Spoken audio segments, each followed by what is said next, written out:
Olá, colegas, olá, conselheiras, conselheiros.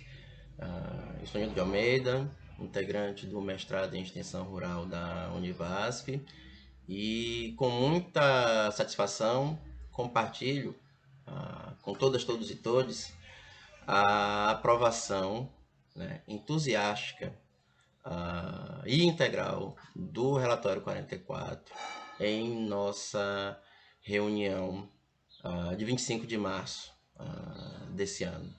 Né? A gente, partindo das abstrações para os concretismos, nos constituímos. Eu, particularmente, tenho bastante orgulho de integrar esse programa, que foi o primeiro programa da Univasf, lá em 2018, que instituiu a reserva de cotas para negros, né? Mas além de negros, para quilombolas, para indígenas, para fundo de pasto, fecho de pasto, nós debatemos, nós buscamos dar o nosso melhor. Nós buscamos dar o nosso melhor. E foi excelente para o programa. Foi ótimo. Foi extraordinário. Está sendo extraordinário a gente ter essas estudantes e esses estudantes que têm desenvolvido uma série de temas, mas principalmente dentro do âmbito do nosso debate aqui hoje, que diz respeito à promoção da igualdade racial dentro da universidade. Então, a desigualdade, a diferença, o abismo entre professores negras e negros e professores brancas e brancos na nossa universidade, quantitativamente falando, é abissal. Né? Ela é escandalosa, ela é gigantesca. E urge que hoje, 28 de maio de 2021, o Conselho Superior da Univasf, ele haja tal e qual aconteceu na implantação das cotas para graduação. Né? A universidade poderia ter parcelado aquele processo, ter adiado, foi integrado de forma integral, foi aprovado de forma integral. E nós mudamos, né, nossa universidade para melhor. Esse é o compromisso, essa é a nossa tarefa hoje. Como profissional da área de história, né, disciplina de História da Agricultura no Brasil, no programa, eu aproveito inclusive para propor ao Conselho que aquelas e aqueles que desejarem fazer a sua declaração de voto, o regimento permite isso, né? Não apenas apertar um botão, mas fazer a sua declaração de voto, deixar sua digital, deixar sua marca na ata, essa ata histórica. Poucas vezes na história da nossa universidade a gente viu um tema criar tanta agitação na lista institucional e principalmente tanta agitação nos últimos dias, né? Aos 47 do segundo tempo, né? Algumas posições poderiam ter ajudado muito mais, né? Mas a questão fundamental é que o relatório 44, a partir da comissão antirracista constituída por este conselho universitário, né, faz um levantamento, um exame de 17 editais de concurso para o magistério superior em nossa universidade. E nenhum professor negro entrou pela modalidade estabelecida pela Lei 12.990. Né? Tem sido lembrado que pessoas negras entraram na universidade. Sim, pessoas negras entraram na universidade. Mas a questão é de aplicação desta lei, desta modalidade de reserva de vagas. Nós, negras e negros, dentro da nossa universidade, nós não passamos de um dígito dentro do corpo docente. E isso é inadmissível, e isso urge mudar, e isso vai mudar. Né? A gente vai recebendo as notícias das votações, das tomadas de posição nos colegiados. Então, a universidade, né, até já decidiu.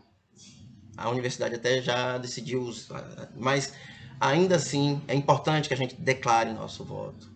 Ainda assim é importante que a gente possa, inclusive, visualizar quais são as colegas, os colegas, as unidades que têm dificuldade, que têm objeções, né? Para que a gente possa conversar, para que a gente possa argumentar, né? Para que a gente possa dizer, né? Como alguns colegas entraram em contato comigo, ligaram para mim, Nilton, eu tô com dúvida. E aí eu disse, né, para meus colegas o que eu vou dizer, para minhas colegas o que eu vou dizer aqui e agora. Quando uma política pública de promoção da igualdade racial não é aplicada, não é executada, então, pessoal, a gente tem uma situação de racismo institucional. Nós temos muito acúmulo acerca dessas discussões, pelo menos alguns setores dessa universidade têm contribuído, inclusive, com a sociedade civil, com o poder público no nível municipal, para o amadurecimento e desenvolvimento dessa questão. Então, recentemente, foi aprovado o Estatuto da Igualdade Racial em Petrolina. Na sequência, foi aprovado um Estatuto da Igualdade Racial em Juazeiro. No contexto em que a gente vive aqui e agora, de pandemia, de pandemônio, e aonde a gente tem acontecimentos atrozes, como o do Jacarezinho, como o Delvaldo, como o do João Alberto, em Porto Alegre, como o do Atacarejo, em Salvador. O Brasil é um dos países mais racistas do mundo. E é o país no mundo, fora da África, né, com a maior população negra, com a maior população de descendentes de africanos, e o país que mais se locupletou com a exploração destas mulheres, destes homens que tiveram seu sangue, sua juventude, sua saúde, sua vida, né, usurpados pelos vários ciclos. Ciclo do açúcar, ciclo do ouro, ciclo do café, ciclo do algodão, como seja, todos esses ciclos, este país, ele se constitui a partir, principal e inescapavelmente, da exploração, da usurpação da vida dessas pessoas. Então a reparação ela é fundamental e urgente. E nós estamos falando do cumprimento da lei. E lembrar que 20% é o mínimo. A universidade pode fazer mais. Nós estamos fazendo uma convocação para que a universidade, a partir de sua autonomia, dê o seu melhor. É muito simples. Reconhecer que houve a falha, reconhecer que houve sim racismo institucional e reconhecer que a universidade se compromete com o antirracismo institucional. Né? Agradeço a vocês que acompanharam até aqui, ok? Só um pequeno reparo. Hoje cedo saiu uma mensagem um tanto quanto hostil a essa proposição, esse movimento de reparação e de reconhecimento, e sou citado como um dos autores do relatório 44. Quisera eu ser um dos autores do relatório 44, mas eu não sou. É preciso leitura na atenção, assim, é preciso atenção na leitura dos documentos. Esse documento está circulando tem muito tempo. Tem muito tempo. E esse debate está acontecendo, por exemplo, nós trouxemos o professor José Carlos Santana, reitor da UFES, em 2010, aqui para essa universidade, para participar justamente, para apresentar como que se deu a aplicação, como começou a aplicação das ações afirmativas na Universidade Estadual de Feira de Santana, que continua em aprimoramento, continua em debate.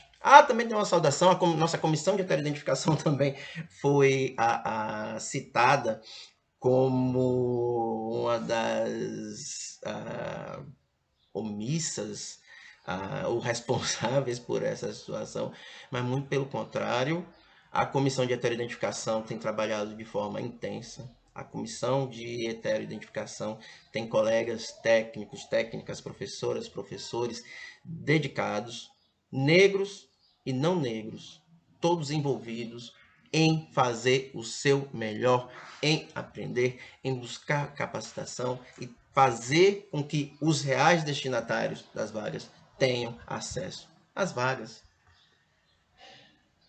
Queremos e devemos ter um compromisso antirracista.